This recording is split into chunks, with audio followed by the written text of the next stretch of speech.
మనం మాట్లాడుకున్న మాటలేమైనా వినుంటుందా? ఏం మాట్లాడుకున్నావు? ఆ అమ్మాయికి మంచి జరగాలని మాట్లాడుకున్నాం కదా. తనేమైనా మన మీద బాడీని ఫీల్ అయిందేమో. ఆ అమ్మాయి అలా ఆలోచిస్తే అది తన ప్రాబ్లం. భవానీ కనిపించట్లేదని వెంటనే జీకేతో చెప్పాలి. ఎక్కడో ఒక చోట చిన్న జాబ్ చేసుకుని ఆ డబ్బులతో పిల్లలకి సర్వీస్ చేసుకుని ఇక్కడే బతికేయాలనుకుంటున్నాను. అలాగేనమ్మా. ఈ అనాథ పిల్లలకు నువ్వు సేవ చేస్తే ఆ దేవుడు ఏదో ఒకరోజు నీకు మంచి చేస్తాడు. అమ్మా అమ్మా బాధపడకమ్మా. అమ్మా రిలాక్స్, పడుకో. ఏం కాదమ్మా, పడుకోమ్మా. రిలాక్స్. మేము అందరూ ఉన్నాగా, పడుకో.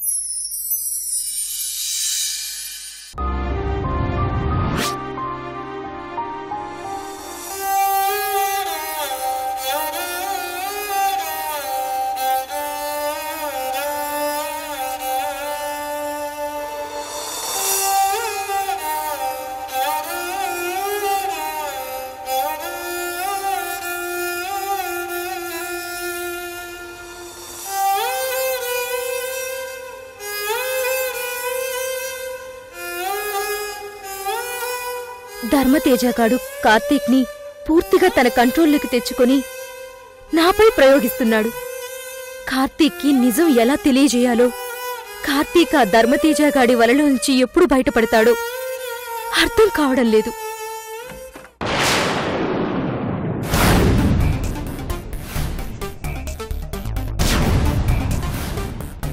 హాయ్ సిరి.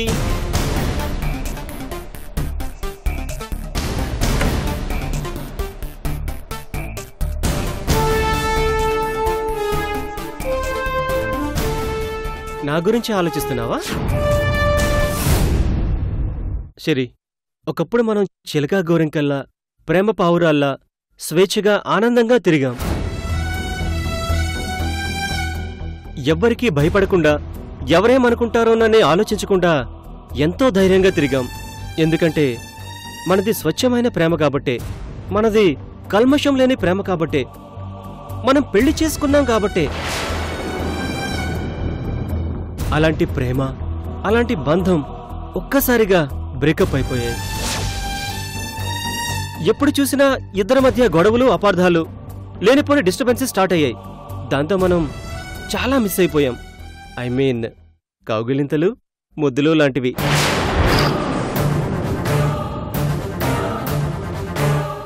ఆ రోజులే వేరులే. నేను అడగకుండానే నా దేవత తన కౌగిలిలోకి తీసుకొని ముద్దుల వర్షం కురిపించేది. ఇప్పుడు నాకు అదే కౌగిలిలో అలాంటి ముద్దులే కావాలి. అందుకే సరదాగా అలా బయటికి వెళ్ళిపోదాం. మన మీటింగ్ స్పాట్ దగ్గరికి, అక్కడికి వెళ్ళిపోదాం. పదా. ఐమ్ సారీ, నేను రాలేను. బయటొద్దా? ఇక్కడే ముద్దు పెట్టుకుందామా?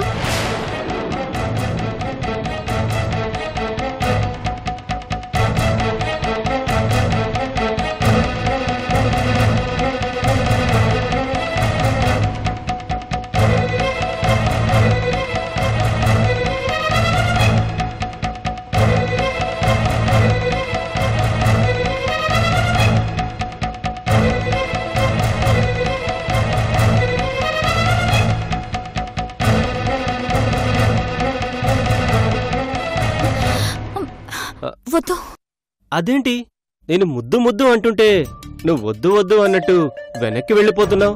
రా ప్లీజ్ కార్తిక్, దయచేసి వెళ్ళిపో. ముద్దిస్తే వెళ్ళిపోతా. ఇది ఆఫీస్, ఎవరైనా చూస్తే బాగుండదు. ఎవరైనా చూస్తే బాగుండదని ఆలోచిస్తున్నావే గాని నా బాధని అర్థం చేసుకోవా?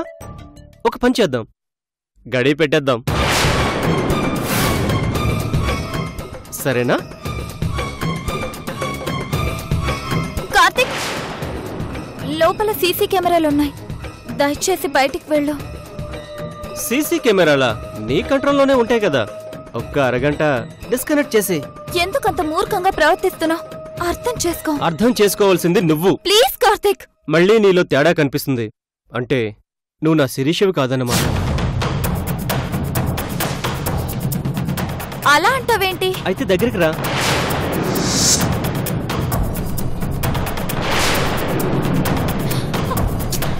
Karthik,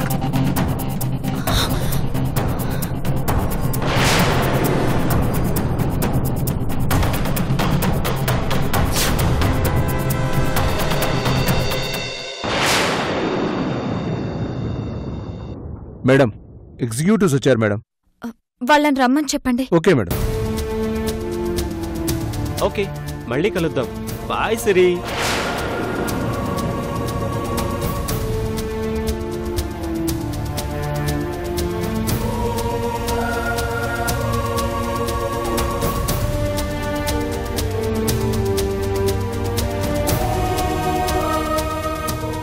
good morning madam. Good morning madam.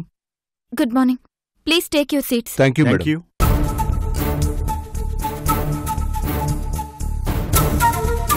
Madam, actually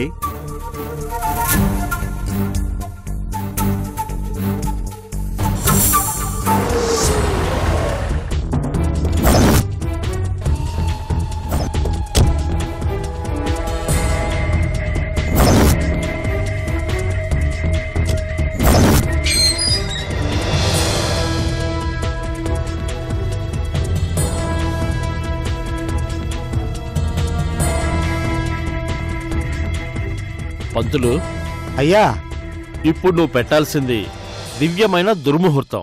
అర్థమైంది కదా? సంభావన బట్టి గ్రహాలను అలా తిప్పేస్తానండి. నువ్వు ఏదైనా చెయ్యి, ముహూర్తం మాత్రం ఫిక్స్ చేయి. అలాగేనయ్యా. నా మేనగోడలు చాలా షార్పు, నువ్వు అంతకన్నా షార్ప్గా ఉండాలి. చూస్తారుగా మా పాండిత్యం.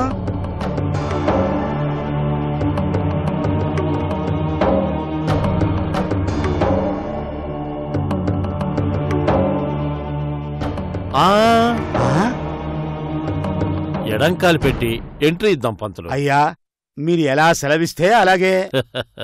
పదండి.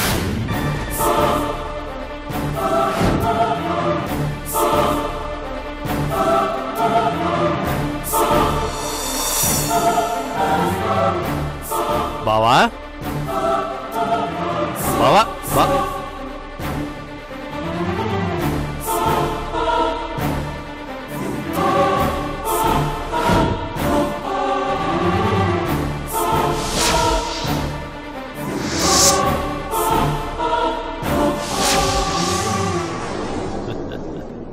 కూర్చోండి పంతులు గారు, కూర్చోండి. మీరు కూర్చోండి. మీరు కూర్చోండి బావా.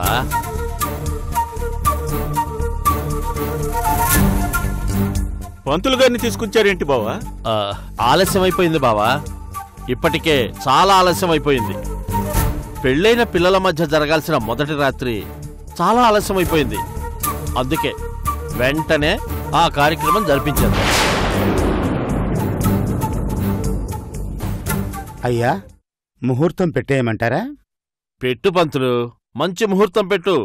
నా మేనగోడలి బంగారు భవిష్యత్తు కోసం మంచి ముహూర్తం పెట్టు. అలాగేనండి.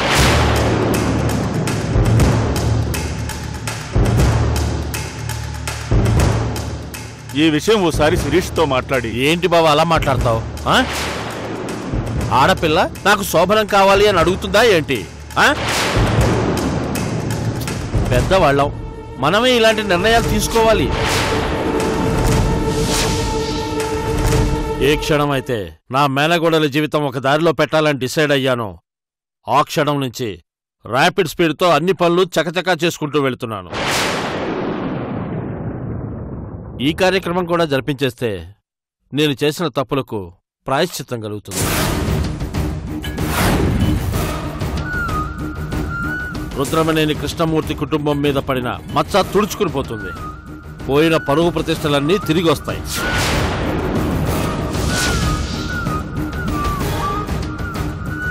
పంతులు, అయ్యిందా? అయ్యా, చూస్తున్నానండయ్యా, ఒక్క నిమిషం.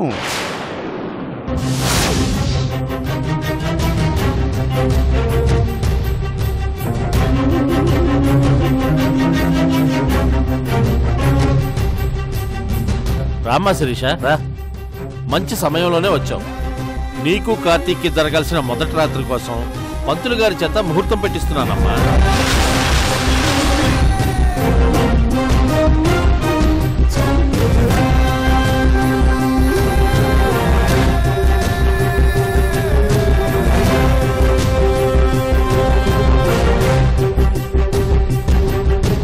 ఆ కార్యక్రమం జరిగిపోయిందంటే ఇక నీకు కార్తీక్కి మధ్య ఎడమొహాలు పెడమొహాలు ఉండవు.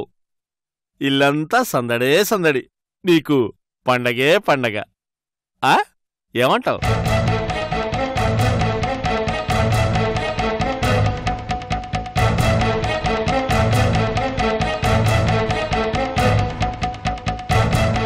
అయ్యా, దివ్యమైన ముహూర్తం. రేపు గురువారం రాత్రి 9:19 చాలా బాగుంది. ఆ?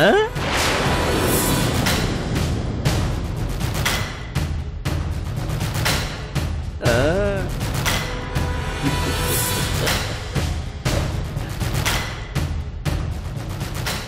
ఈ ముహూర్తంలో ఏకమైన వారిని విడదీయుట ఎవ్వరి తరమూ కాదు. అచ్చా,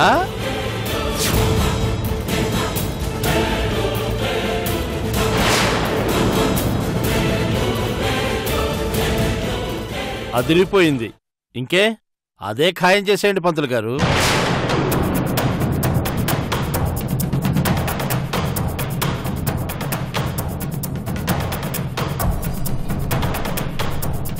అలాగేనండి, భేషుగ్గాను. ఒక్క నిమిషం పంతులు గారు. చెప్పమ్మా. ఒక చిన్న దీక్ష తీసుకున్నాను, దాని గురించి మీతో చెప్పాలి. చెప్పమ్మా. ఈ మధ్య జరగరాని డిస్టర్బెన్స్లు చాలా జరిగాయి. అందుకే సమస్యలన్నీ తీరిపోవాలని దుర్గామాత దీక్ష తీసుకున్నాను. నెల రోజులే.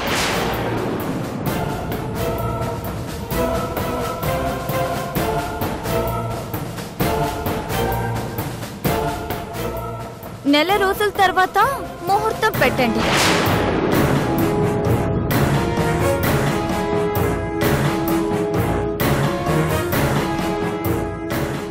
ముఖ్యంగా నా భర్త కోసమే దీక్ష చేస్తున్నాను. కొన్ని అపార్థాలతో నా మీద ఆయన చాలా కోపంగా ఉన్నారు. అందుకే ఆయన కోసమే దీక్ష చేస్తున్నాను.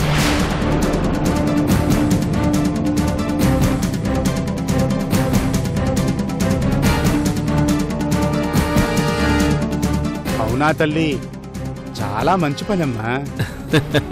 పంతులు గారు,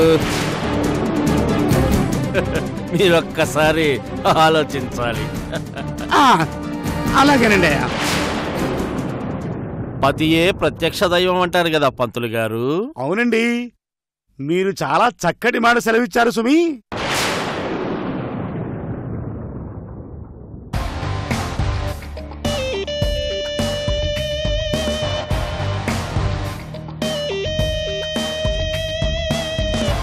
చూడమ్మా, నువ్వు చేసే పూజ భర్త గురించే కాబట్టి ఆ దీక్ష మీ శోభనానికి ఏమీ అడ్డు రాదు. కావాలంటే శాంతి పూజలు జరిపిద్దాం.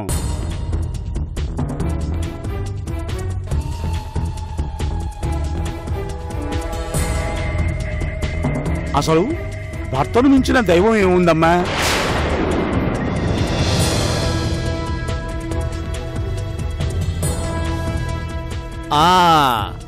ఎంత బాగా సెలవిచ్చారు పంతులు గారు. అయ్యా, అంతా మీ సలహా, ఆపై మీ దయా. బావగారు, డేటు టైము ఫిక్స్ అయిపోయింది. అన్ని ఏర్పాట్లు చేసేసుకోండి.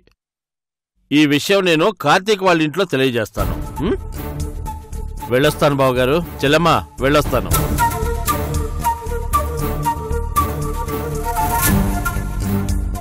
వెళ్ళొస్తాను కోడలా. Get ready for fight.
ఆగు.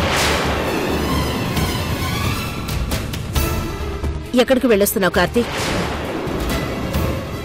నిన్నే అడుగుతున్నాను, చెప్పు. మళ్ళీ నువ్వు ఆ శిరీష చుట్టూ తిరుగుతున్నావని ఆ విష్ణువర్ధన్ అమ్మకి ఫోన్ చేసి చెప్పాడు, నిజమేనా? హారిక, నువ్వు చిన్నపిల్లవి. ఇలాంటి విషయాల్లో నువ్వు జోక్యం చేసుకోవద్దు. కనీసం నాకైనా జోక్యం చేసుకునే అధికారం ఉందా? లేకపోతే నన్ను కూడా నోరు మూసుకుని ఉండమంటావా? ఉదయం మాట్లాడుకుందామమ్మా. నేను అడిగే ప్రశ్నలకి నాకిప్పుడే జవాబు కావాలి. నేనేం చేసినా దానికో కారణం ఉంటుంది. ఆ కారణాలను నేనిప్పుడు చెప్పుకోలేను. ఎందుకంటే అవి నమ్మశక్యంగా ఉండవు. సమయం వచ్చినప్పుడు నేనే చెప్తానమ్మా.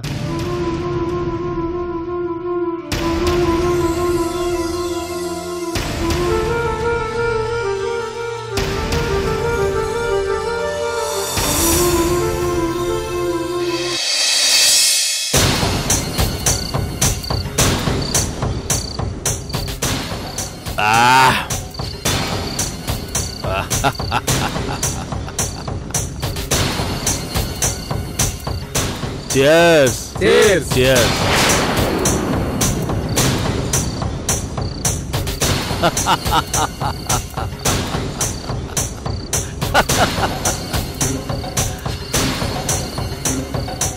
అరే రా నాన్న, రా, కూర్చో కూర్చో. అలవాటు ఉందా? ఒక సమయంలో ఇష్టం లేకపోయినా తాగాల్సి వచ్చింది. మరి ఇంకే ఏసై. వద్దంకుల్. స్మాల్ పెగ్ నాన్న. Sorry uncle. సారీ ఎందుకు? ఇది తాగినంత మాత్రాన నష్టమేం లేదు. ఏదో కంపెనీ కోసం అడిగానంతే. ఎందుకు పిలిచారు అంకుల్?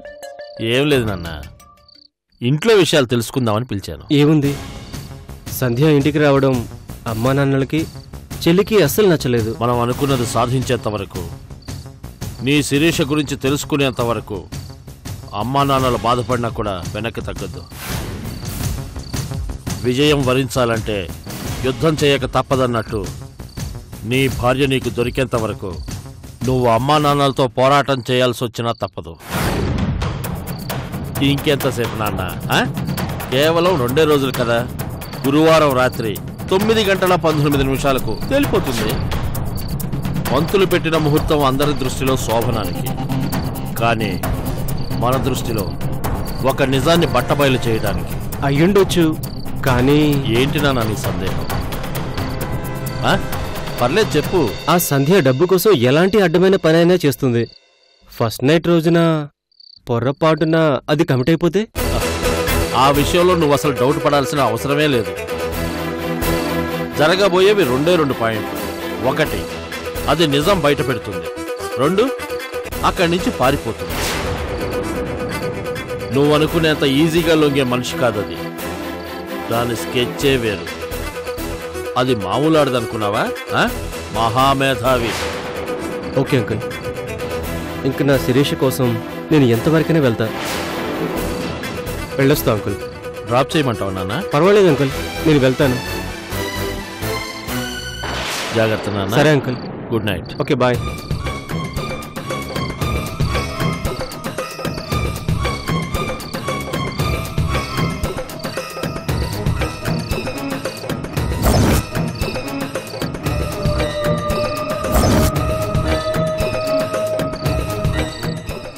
ఈ కార్తీక్ గాడు ఇప్పటి వరకు నేను వాడిన ప్రతి చోట పర్ఫెక్ట్గా పనికొచ్చాడు. ఇలాగే వాడుకుంటా. రాబట్టుకోవలసినవన్నీ రాబట్టుకుంటా.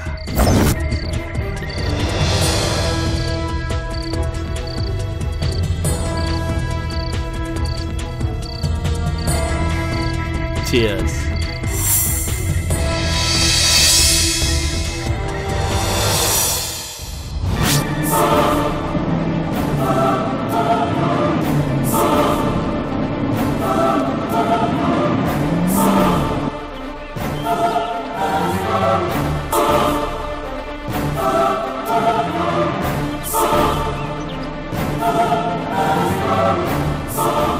ఎక్కడున్నావు భవానీ? తొందరగా కనిపించు.